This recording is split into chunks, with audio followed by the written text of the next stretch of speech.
Arsenal 4, Crystal Palace 1. Come on, you Gunners. Another one bites the dust. And another one bites, and another one bites, and another one bites the dust. Another victory. Another London derby victory. Another convincing victory. That's 2 London derbies in a row with convincing three goal deficits. Love to see it. And you know what? I was a little bit worried about this game, you know. New manager, well, not new manager, but they set their manager, obviously Patrick Vieira. Furthermore, I think they disrespected, I just want to quickly address this, I think they disrespected Patrick Vieira. I think he's done a lot for Crystal Palace. He's been really good for them. He made them one of the hardest away teams to go to. And he's had a bit of a rough time the last few weeks. But if you look at the teams they've played, they've been playing Newcastle, Man City, Man United. Like, they've not been losing to these relegation teams, and they've sacked him right before they go into a load of fixtures that are like Everton, Leeds, Southampton, West Ham. Like, you know, they've sacked him. Like, I think it's just disrespectful. And to be honest, I think like Arsenal felt that as well. So we went and slapped them up, you know. And I'm not going to lie, I was watching it and I feel like the players probably didn't want the manager gone. I don't think it was one of them where the players were like, we want this manager gone and stuff like that. So I can't understand why they've done it. But apart from that, obviously you thought they'd get the manager bounce that they haven't won this year, and stuff. Just Arsenal were just too good for them, you know. The game started a bit slow for Arsenal. And do you know what the thing is as well that made it a bit like worrying was that we went out of the Europa League midweek. Martinelli missed the penalty. So there was a worry that could be on his mind. Obviously, it wasn't. I always knew it wouldn't be. I think these young boys have the right mentality, and Arteta as a coach has the right mentality to get them through these tough times. I see it just with Saka when he missed the penalty with England. He hasn't missed a penalty since.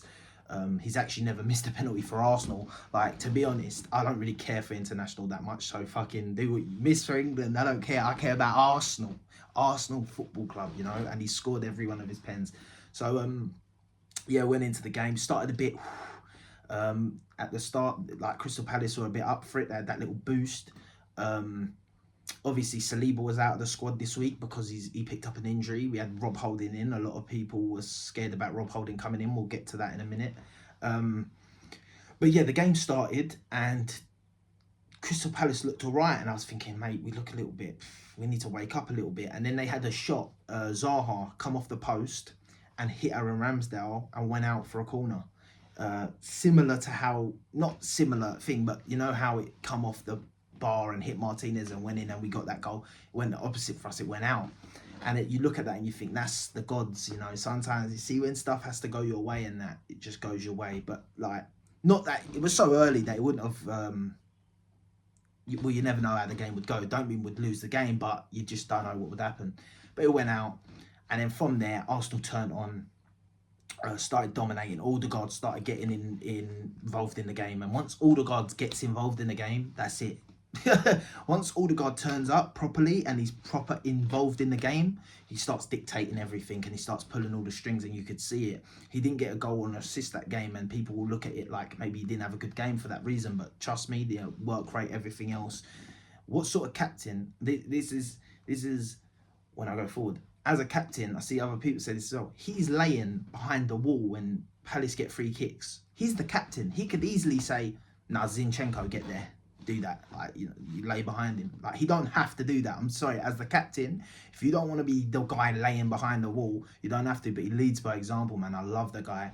He started getting into the game, and then, yeah, we're breaking down the lines, and then what was Ben White also had an amazing game, and it's good. The ball's gone to Zaha. Zaha's waiting for it, and Ben White has just went behind him, took the ball. Maybe he should have had the man on. I don't care.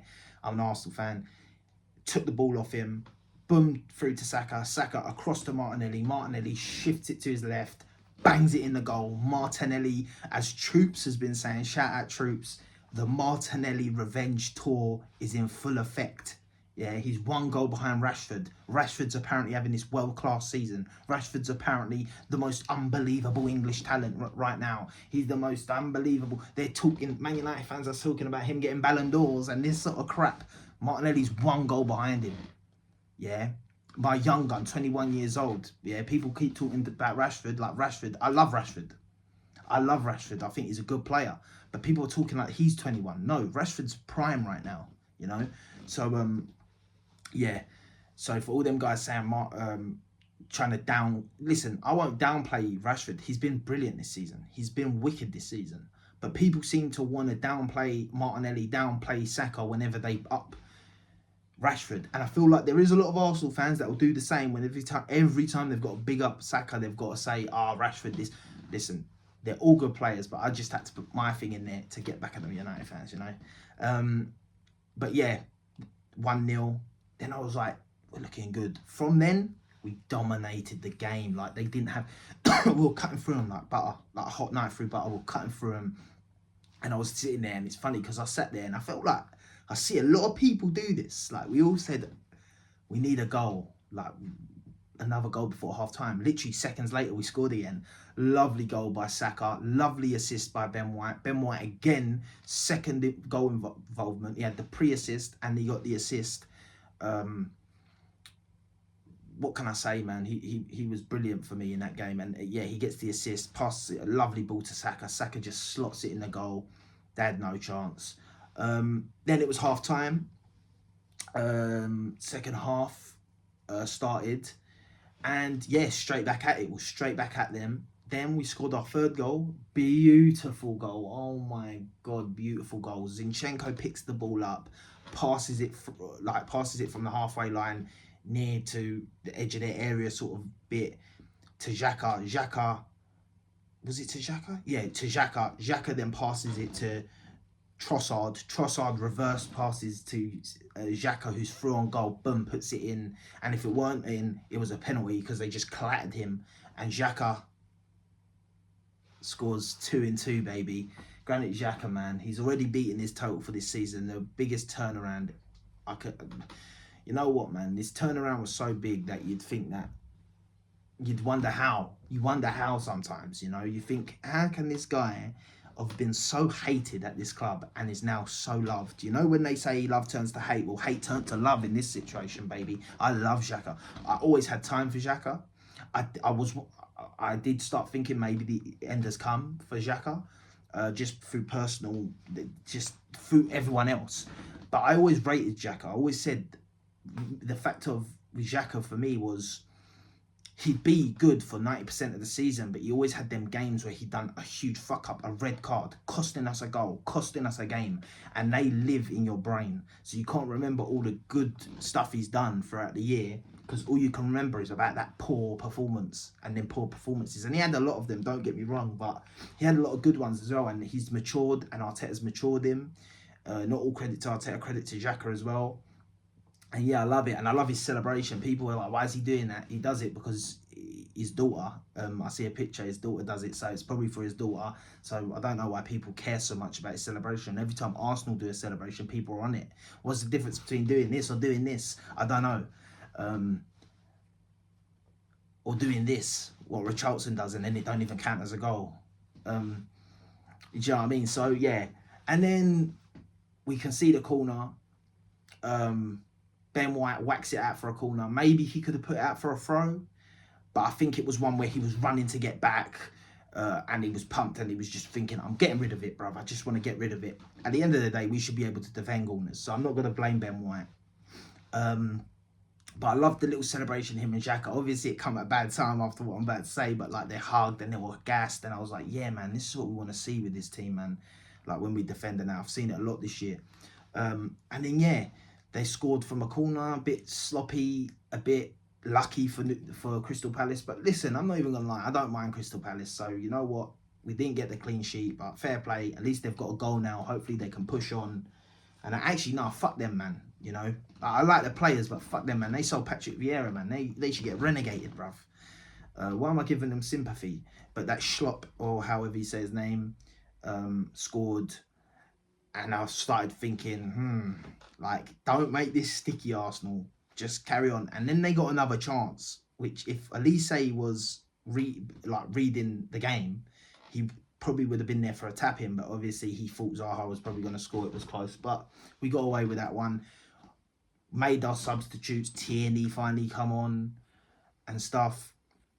We brought on Jesus, looked sharp. Tierney looked sharp. Everyone looked good. And Tierney gets the assist for our 4th goal. Gets the ball across the box. Lovely pick out of Saka. Like, some people think like you've always got to like overhit. You've always got to go for the spectacular. Just a nice little pass back to Saka. Lovely finish. First time. Boom. 4-1. 2 goals and an assist for Saka. What a game for him. Tierney got an assist. He had a point to prove. I could see it in him. He had a point to prove in that game, and damn right, because he should be getting more game time than he's been getting, and I feel sorry for him. But the problem is the way we're playing right now. Zinchenko's so pivotal to the style that I think it's like we don't want to take him out because we're going for this title, and there's not really much room for fucking about in sort of thing, you know. But if he can do that, then when he comes on and then next season he can get more minutes, I want him to stay. But yeah, that was it really, man. And we managed the game out well, and we looked good, man. Everyone on the pitch looked good. Trossard looked good. He got an assist. Jesus come on, looked good. Smith Rowe come on, didn't have a lot of time. He's looking like he's getting better and better each time. But now to one guy I want to address singly, Rob Holding. Now, Rob Holding was getting a lot of slack before even kicking a ball for us like this season, and I know why. It's because in everyone's mind they're just thinking about that fucking Tottenham game last season, and I hear it. Rob Holding was one of the best players on the pitch. Rob Holding was probably the best defender on the pitch, defensively. Rob Holding was quality in that game. I'm not gonna lie, he was quality in that game. And I think we got to like put a bit of respect on him and get behind him, man. Get behind him. He might be here for a few weeks now while Saliba's out. We got to get behind him. He's a capable player. He's capable. He does it for us all the time. I don't know why people think he's really shit. Like, he's not cool. He's not Saliba. Maybe he's not Gabriel, but he's not shit. This guy walks into half of the Premier League teams, in my opinion, in centre-back. He walks into Spurs. He is Spurs. He's their best centre-back. Yeah, people will say Romero's too rash. If he weren't rash and that and he weren't stupid, he'd be their best. But I think Rob Holding would be their best centre-back. I'm calling it out, bro. They all have bare Spurs fans going, nah, nah, nah. You're chatting shit, bro. He walks into your team, man. But yeah, that's all about that game, man. It was a brilliant game. We go 8 points clear of City. They've got a game in hand, but the pressure's on them now. When we get back from the international break, they've got Liverpool. We've got Leeds. So if we beat Leeds and they lose, we're 11 points clear, and then we can really start to look like we're going for it. But yeah, another one bites the dust, baby. Peace. Oh shit, before I go, like, comment, subscribe, share this, all them good things. Unbiased Sports. Peace.